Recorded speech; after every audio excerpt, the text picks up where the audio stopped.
बच्चों हम जो है लास्ट क्लास में हमने पढ़ा था financial and non financial incentives of motivation, कि मोटिवेट करने के लिए हमें क्या करने होते हैं, फाइनेंशियल और नॉन फाइनेंशियल इंसेंटिव्स देने पड़ते हैं।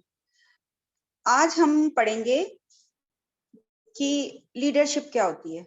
अब अगर मैं पिछली सारी वीडियोस को कनेक्ट करूं जो अभी तक हमने जो भी पढ़ा है, दैट इज, अगर हम यहाँ से शुरू करें कि मैनेजर का जो मेन फंक्शन होता है, what is the main function of manager? The main function of a manager is to achieve predetermined objective of the organization, कि जो ऑर्गेनाइजेशन है उसके जो हमने ऑब्जेक्टिव डिटरमाइन कर रखे हैं उनको अचीव करना।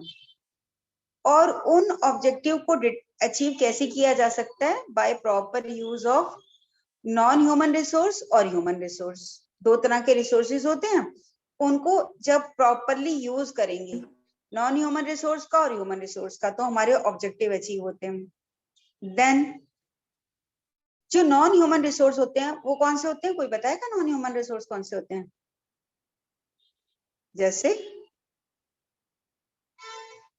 जैसे रॉ मटेरियल, जैसे मशीनरी, जैसे बिल्डिंग, ये सारे नॉन ह्यूमन रिसोर्स हैं। मनी, तो इनको अगर अच्छे से इनको यूज कौन करता है? Human resource. तो ह्यूमन रिसोर्स अगर इनको अच्छे से यूज करता है तो हमारी वेस्टेज कम होती है, एफिशिएंटली वर्क हो पाता है। ये मैंने आपको पहले भी बताया है ना। तो non human resource are used by the human resource.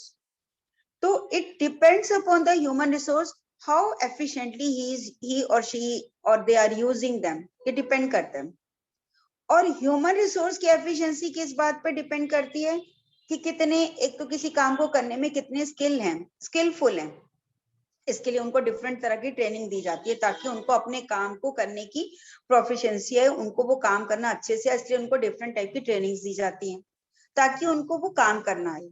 Then उनकी एफिशिएंसी इस बात पे भी डिपेंड करती है कि कितनी विलिंगली वो कोई काम को करते हैं, काम करने की कितनी इच्छा है, कितना जज्बा है।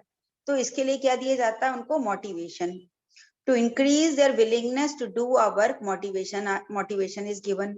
मोटिवेशन के लिए हम उनको इंसेंटिव्स देते हैं that are monetary and non monetary. Connect कर पा रहे हो आप पिछला अभी तक जो हमने पढ़ा है डायरेक्टिंग में? देन हम आते हैं, अभी भी मोटिवेशन देने के बाद भी you will surprise to know only 60% capacity of the employee is used. सिर्फ 60% कैपेसिटी हम यूज कर पाते हैं, बाकी 40% अभी भी रह जाती है। अभी भी लोग उससे ज्यादा काम कर सकते हैं पर वो करते नहीं है। क्यों नहीं करते? क्योंकि वो इतने ज्यादा काम करने के लिए इंस्पायर्ड ही नहीं होते, इतना उनमें डेडिकेशन ही नहीं होता, इतना उनके अंदर एंथुसियाज्म नहीं होता है। क्या क्या मैंने बताया? They are not inspired to do the work, they have not dedication to do a work, और they are not has enthusiasm to do a work. उनके पास इतना एंथुसियाज्म भी नहीं होता है, उतना उत्साह काम करने का। तो अब ये सब कैसे बढ़ाया जाए ताकि जो रिमेनिंग 40% है उसका भी 100% कैपेसिटी पे काम होएगा तो एफिशिएंसी और बढ़ेगी ना। So to increase the capacity of the employees to reach them 100% capacity, क्या करना होता है? उनको एंथुसियाज्म बढ़ाना होता है। तो ये काम कौन करता है? गुड लीडर करता है। कौन करता है? A good leader. तो such inspiration and dedication is given by an executive who is not only efficient but a good leader also.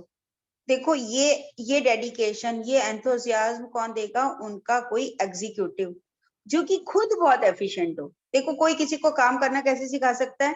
जब उसको खुद को आता हो। खुद को ही नहीं आता, खुद ही ढीला पड़ा है, तो उसके काम करने वाले लोग तो, और अब किसी क्लास का टीचर ही बिल्कुल ऐसा हो कि भाई ठीक है बेटे कर लो काम, मेरे तो सिर दर्द है, मैं तो बैठी हूँ। या कोई और एक टीचर ऐसा नए नए मेथड यूज करता है कि क्या कराऊं कि भाई ये भी आ जाए ये भी आ जाए। तो बताओ किसके बच्चे ज्यादा अच्छा परफॉर्म करेंगे? उसके की जो देखता भी नहीं है ज्यादा कुछ, या पुराने तरीकों से बेटा कॉपी किताब खोल लो चलो लिख लो, उससे अच्छा पढ़ेंगे कि एक टीचर है कि नए नए मेथड यूज कर रहा है? किससे करेंगे बताओ अच्छा? सेकंड टीचर से। सेकंड से। ऐसे ही जो भी एग्जीक्यूटिव है, जो मैनेजर है, जो कि खुद बहुत एंथुसियास्टिक है, एंथुसियास्टिक का मतलब होता है खुद बहुत खुश है, उत्साहवर्धक है, नए नए तरीके यूज कर रहा है, डेडिकेशन है, काम बिल्कुल करता है लग के, तो उसके एम्प्लॉयज जो है वो भी अच्छा काम करते हैं। तो ये क्या कहलाता है, ये जिसके अंदर ऐसी क्वालिटीज होती हैं, कौन कौन सी? डेडिकेशन, एंथुसियाज्म, और क्या बोला, और इंस्पिरेशन, जिसके अंदर खुद है डेडिकेशन और एंथुसियाज्म, तो वो, और एफिशिएंसी, तो वो क्या करेगा, ये सारी क्वालिटीज जिसके अंदर होती हैं वो क्या कहलाता है? Good leader. ये क्वालिटीज को हम कहते हैं लीडरशिप। क्या बोलते हैं? लीडरशिप। जिस लीडर के अंदर ये क्वालिटीज होती हैं, ये सारी, ये जो क्वालिटीज होती हैं, इन क्वालिटीज को हम बोलते हैं लीडरशिप। या लीडरशिप की हम एक और भी डेफिनेशन बोल सकते हैं कि लीडरशिप इज, आप देखो यहाँ पे मैंने इसकी लिखी है, इसको पढ़ भी रही हूँ और आप देख भी लो इसको, शायद शब्द ही आपके इसके इम्प्रिंट होंगे आपके ब्रेन में। Leadership, what is leadership? Leadership is, दिख रहा है आपको, इज इन्फ्लुएंसिंग अदर्स, दूसरों को इन्फ्लुएंस करना, इन सच अ मैनर, इस तरह से इन्फ्लुएंस करना, to do what the leader wants them to do. क्या मतलब? लीडरशिप का क्या मतलब होता है? लोगों को वो सब करने के लिए इस तरह से प्रभावित करना। इन्फ्लुएंस का मतलब क्या होता है? प्रभावित करना। क्या होता है? प्रभावित करना। लोगों को इस तरह से प्रभावित करना, एम्प्लॉयज को इस तरह से प्रभावित करना कि वो करें जो लीडर उनसे चाहता है करवाना। ऐसे नहीं उनको जो जी आ रहा है करें, जो लीडर चाह रहा है करवाना वो कर लें। या हम लीडरशिप की एक और इस डेफिनेशन को आप याद कर लोगे। What is leadership? Leadership is influencing other in such a manner to do what the leader wants them to do. Similarly, leadership transforms the potential into reality. Potential होती है किसी के अंदर कोई काम करने की एनर्जी होना, जो कर सकता है, मतलब कर सकता है। ये पोटेंशियल का मतलब है उसमें काम कर सकने की होना। तो कर सकने को हम रियलिटी में चेंज कर देते हैं, असलियत में ले आते हैं। कोई हम कहते हैं ये ना 100 में से 100 नंबर ला सकता है बच्चा, अगर इसको कोई कराने वाला हो, और अगर उसको अच्छा लीडर मिल जाए तो उसको रियलिटी में चेंज कर देना। तो किसी के भी leadership, what is leadership? Leadership transforms the potential into reality. समझ में आया? अपने एम्प्लॉयज की पोटेंशियल को, पोटेंशियल माने वो जो कर सकते हैं, उसको हकीकत में बदल देना, वो रियलिटी में बदल देना, ये लीडरशिप होती है। देन इसके क्या फीचर्स होते हैं लीडरशिप के? सबसे पहला फीचर है influencing process. What is leadership? Leadership is an influencing process. Influence कैसे करते हैं आप बताओ? कोई लीडर अगर इन्फ्लुएंस ही ना कर पाए, आपको देखो महात्मा गांधी जो थे वो एक लीडर होते थे, पॉलिटिकल लीडर थे, और उनके कहने पर लाखों लोग चल पड़ते थे। कैसे चल पड़ते थे? क्योंकि वो इतना प्रभावित कर देते थे लोगों को कि लोग जो हैं उनके कहने पर कुछ भी करते थे, करो मरो, कभी नमक बनाओ, कभी भारत छोड़ो आंदोलन, कितने आंदोलन चलाए थे, क्योंकि वो इतना प्रभावित कर लेते थे लोगों को कि लोग जो है उनके उनके कहने के अनुसार जो है काम करते थे। तो सबसे पहली बात है लीडरशिप की, हम डेफिनेशन में ही कह रहे हैं इन्फ्लुएंसिंग पीपल, तो इन्फ्लुएंसिंग प्रोसेस होता है। लीडरशिप क्या होता है? क्या बोल रहे हैं? Leadership, what is leadership? Leadership is an influencing process. Then behaviour changing process. Leadership क्या होता है? बिहेवियर चेंजिंग प्रोसेस होता है, जो कि क्या करता है कि manager who has this ability get better work performance from his subordinate, और इसके कारण he can change the behaviour of their follower. Leadership जो है क्या करता है? इससे क्या करता है? अपने फॉलोअर का बिहेवियर चेंज करवा देता है। कई लोग ऐसे काम ही नहीं करना चाहते, लेकिन कई बार एक ऐसा उनका मैनेजर आ जाता है, चाहे वो उनको एनकरेज करके, तारीफ करके, कोई मोटिवेशन किसी तरह का यूज करके वो उनसे काम करवा लेता है, उनका चेंज कर देता है बिहेवियर।